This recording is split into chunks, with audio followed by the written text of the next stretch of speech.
Jangan kaget kalau dalam hitungan bulan, beras yang kalian makan hari ini tiba-tiba menghilang dari rak supermarket, bukan karena sekadar gagal panen atau cuaca buruk, tapi karena ada rantai panjang keputusan, kepentingan, dan permainan yang diam-diam sedang bergerak di belakang layar. Dan yang paling menyedihkan, kita sebagai konsumen sering jadi pihak terakhir yang tahu, tapi pihak pertama yang kena dampaknya. Harga naik tanpa logika, stok hilang tanpa penjelasan yang masuk akal, dan tiba-tiba uang yang kita pegang terasa seperti kehilangan daya beli. Bukan karena kita makin miskin, tapi karena sistemnya yang makin tidak stabil. Jadi kalau lo masih belanja beras harian dengan pola lama, merasa semuanya akan baik-baik saja, mungkin sekarang waktunya berhenti sejenak dan berpikir lebih dalam. Bukan panik, tapi sadar. Bukan takut, tapi siap. Karena kalau lo sayang uang tabungan, kalau lo nggak mau keluarga lo kena dampaknya, strategi lama udah nggak cukup.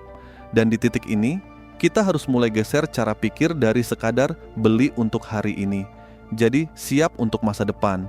Karena yang akan bertahan bukan yang paling kuat atau paling kaya, tapi yang paling siap. Masalahnya bukan cuma soal beras, tapi soal ketahanan. Soal bagaimana satu komoditas yang kelihatannya sederhana, ternyata jadi penentu stabilitas banyak hal.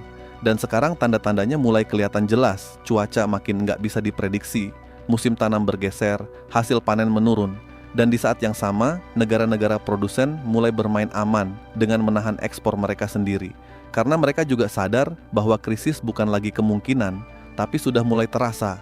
Dan ketika negara seperti India atau Vietnam mulai membatasi pengiriman beras keluar, itu bukan sinyal kecil, itu alarm besar.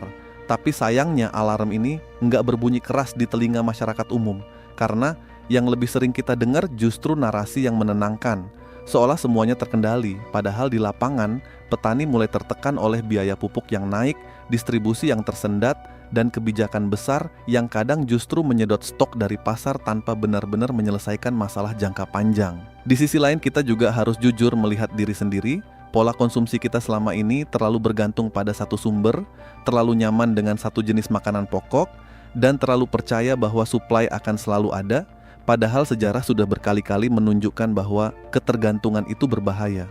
Bukan cuma di sektor energi atau teknologi, tapi juga di makanan. Dan di titik ini, kita harus mulai berpikir lebih luas, lebih fleksibel, dan lebih realistis. Bukan dengan panic buying yang justru memperburuk keadaan, tapi dengan strategi yang lebih cerdas, lebih tenang, dan lebih terencana. Karena kepanikan itu cepat, tapi kesiapan itu bertahan lama. Makanya langkah pertama yang paling masuk akal bukan menimbun beras sebanyak-banyaknya, tapi mulai mengurangi ketergantungan pada beras itu sendiri. Ini mungkin terdengar sederhana, tapi dampaknya besar. Karena begitu lo punya alternatif, lo nggak lagi terjebak dalam satu pilihan, dan di saat harga beras melonjak atau stok menipis, lo masih punya opsi lain yang bisa diandalkan. Dan ini bukan teori kosong, tapi praktik yang sudah dilakukan banyak orang di berbagai daerah, terutama mereka yang hidup lebih dekat dengan alam dan lebih terbiasa beradaptasi. Singkong misalnya, tanaman ini sering diremehkan, dianggap makanan kelas bawah, padahal justru dia salah satu yang paling tahan banting, bisa tumbuh di lahan sempit, nggak butuh perawatan rumit, dan hasilnya bisa diolah jadi banyak bentuk makanan, dari yang sederhana sampai yang lebih modern. Begitu juga dengan ubi jalar, yang selain mudah ditanam juga punya nilai gizi yang tinggi, dan bisa jadi alternatif karbohidrat yang lebih sehat. Talas juga nggak kalah menarik, perawatannya simple, dan bisa tumbuh di berbagai kondisi tanah, bahkan tanpa perhatian berlebihan. Lalu ada sukun, yang mungkin butuh waktu lebih lama untuk panen pertama, tapi sekali tumbuh, dia bisa jadi sumber makanan jangka panjang yang stabil. Dan terakhir jagung, yang bisa disimpan dalam bentuk kering dengan daya tahan yang cukup lama, cocok untuk stok darurat yang nggak cepat rusak. Tapi punya alternatif saja nggak cukup kalau lo nggak tahu cara menyimpannya dengan benar. Karena banyak orang yang sudah mulai stok tapi akhirnya malah rugi, karena barangnya rusak atau busuk sebelum sempat digunakan. Padahal dengan teknik sederhana seperti pengeringan yang tepat, penyimpanan di tempat yang kering dan tertutup, serta rotasi stok yang disiplin, semua itu bisa dihindari. Ini bukan soal teknologi canggih, tapi soal kebiasaan yang konsisten. Dan disinilah banyak orang gagal, bukan karena nggak punya akses, tapi karena kurang disiplin dalam mengelola apa yang sudah dimiliki. Kalau lo tinggal di kota dan merasa nggak punya lahan, itu bukan alasan untuk menyerah, karena sekarang ada banyak cara untuk menciptakan ketahanan pangan. Bahkan di ruang yang terbatas, polybag, pot, atau sistem vertikultur, Bisa jadi solusi yang realistis, lo nggak perlu punya kebun luas, cukup manfaatkan halaman kecil, balkon, atau bahkan sudut rumah yang kena sinar matahari, dan mulai tanam sesuatu yang bisa lo konsumsi sendiri. Mungkin nggak langsung besar hasilnya, tapi itu bukan tujuan utamanya. Yang penting adalah membangun kebiasaan, membangun kemandirian, dan mengurangi ketergantungan secara perlahan. Bibit juga jadi hal yang perlu dipikirkan dari sekarang, karena seperti halnya beras, ketika permintaan naik dan supply terbatas, harga bibit juga bisa ikut melonjak. Jadi lebih baik mulai dari sekarang, pilih tanaman yang mudah dirawat dan sesuai dengan kondisi lingkungan lo. Dan jangan lupa untuk mulai belajar membuat kompos sendiri dari limbah rumah tangga. Karena ini bukan cuma menghemat biaya, tapi juga membuat lo lebih mandiri, nggak tergantung pada pupuk kimia yang harganya makin nggak stabil.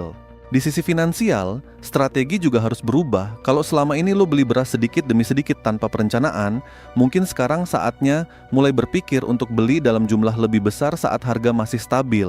Atau bahkan kalau memungkinkan, beli langsung dari petani. Ini bukan cuma soal harga yang lebih murah, tapi juga soal membangun hubungan yang lebih dekat dengan sumber pangan itu sendiri, dan memahami bagaimana prosesnya dari awal sampai ke meja makan. Karena semakin lo paham, semakin lo sadar bahwa harga yang kita bayar bukan cuma angka, tapi hasil dari banyak faktor yang sering kita abaikan. Manajemen stok juga nggak kalah penting. Prinsip sederhana seperti FIFO, yang berarti barang yang masuk dulu harus digunakan dulu, bisa jadi penyelamat dari pemborosan. Karena banyak orang yang sudah stok tapi lupa rotasi, akhirnya yang lama rusak, yang baru numpuk, dan ujung-ujungnya malah rugi.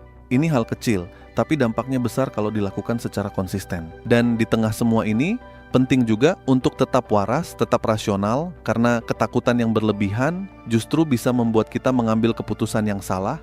Kita nggak sedang menuju kiamat, tapi kita juga nggak bisa pura-pura bahwa semuanya baik-baik saja. Realitanya ada di tengah, dan disitulah kita harus berdiri dengan kepala dingin dan langkah yang terencana.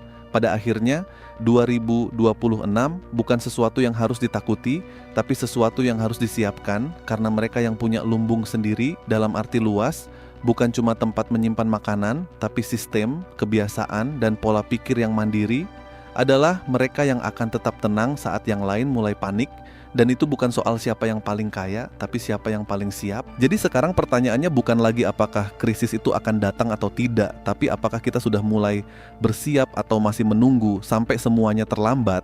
Karena waktu selalu berjalan, dan kesempatan untuk bersiap itu nggak akan datang dua kali dengan kondisi yang sama. Dan kalau lo merasa konten ini membuka perspektif baru, atau mungkin jadi pengingat yang selama ini lo abaikan, jangan ragu untuk share ke orang-orang terdekat lo. Karena semakin banyak yang sadar, semakin besar peluang kita untuk saling bantu. Dan kalau lo punya pengalaman atau sudah mulai langkah kecil di rumah, tulis di kolom komentar. Kita bisa saling belajar, saling melengkapi.